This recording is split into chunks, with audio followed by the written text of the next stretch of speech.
যেই নামটার কথা শুনলে আল্লাহর কথা মনে পড়ে, আমি আমার ব্র্যান্ডের নাম সেটাই রেখেছি। শুকরিয়া লাইফস্টাইল।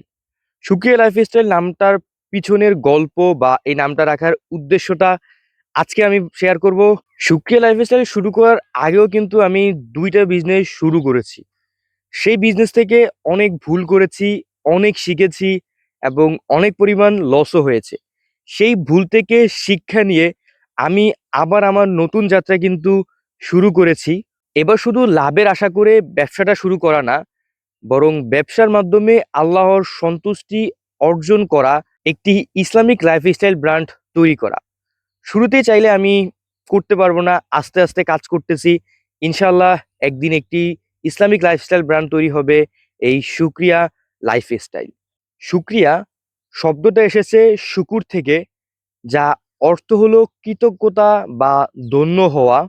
ইসলামে শুকুর শুধু একটা কথা না, এটা একটা ইবাদত। আল্লাহ তাআলা কোরআনে বলেন, তোমরা যদি কৃতজ্ঞ হও, আমি অবশ্যই তোমাদের নেয়ামত বাড়িয়ে দিব। যখন কেউ এই নামটা দেখবে বা শুনবে, মনে যেন আল্লাহর প্রতি একটা কৃতজ্ঞতা অনুভূতি জেগে উঠে। এটাই আমার চাওয়া। আপনারা যারা আমার এই পথ চলার সাথে থাকতে চান, তাহলে পেজটিকে ফলো করে রাখতে পারেন।